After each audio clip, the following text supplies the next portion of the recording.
Sagantoolii darban irratti namoonni baay'een lafa ol kaanii harkaan ol buutaniiru. Ammoo dhalachuu gooftaa keenya Yesuus sababeeffachuudhaan sagantoolii adda addaa qopheessineerra. Kottaa irratti argamaa jennee gaafa isin affeerru gammachuu guddaatu nutti dhaga'ama. Lallabuun macaafa qulqulluu fatfatee isin gorshuuf abbaa wangeelaa waliin qophaa'eera. Faarfannaadhaan faarfannoota bantii bobaa qabanan waaqeffachuutiin saafiloota qophaa'aniiru. Qophii isaanii do'ii keenya kilgoodhee gaggabse kan isin kofalchiisu achumaanis kan isin barsiisu qabannee dhiyaanneerra. Hafuuf dhufuun ga'ee keessan. Baajata gaafachuurraa baajata ofii qopheessuu kan jedhan ijoolleen kaayyoo hojii harkaa waan ittiin mootii taatu waan ittiin giftii taatu qopheessineerra. Harkatti keenya gaafa isin bareechinu ishoo oguma mucaa koo taateen hin jettu.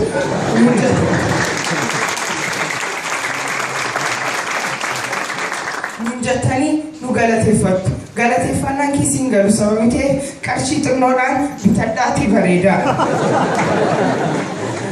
Sagantaa keenya akkasitti dhimmineera kanneen qopheessine cidhan qaba dhaqna qabannaa mucaa obboleettii haadha kootiiti jettanii hafuun hin danda'amu.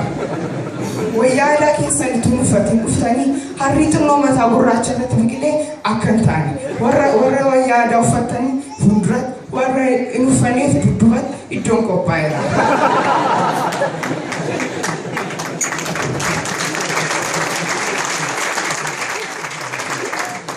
Yeroo akkam eegdaniif akka mana barumsaa balbalachuuf humna dura jiraare kun qaaniidha. Adaraa yeroo keessan eegaa nuuf argamaa. Kottaa gammaddanii eebbifamtanii galchu. Iddootti nyaatatuun kadhatti nyaatan as diyaaqooniyaa duwwaa jiru. Eebbifamee qulqullaa'ee isinii dhufa. Harmoonii keenya jira jedhamanii.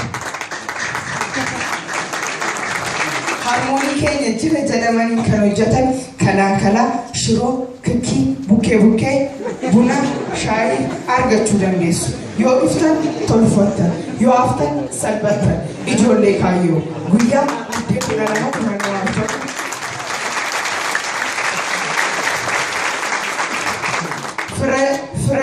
Fira fagoo, fira dhiyoo, affeeraatii kottaa. Iddoon gaadha ijoollee kaayyoo.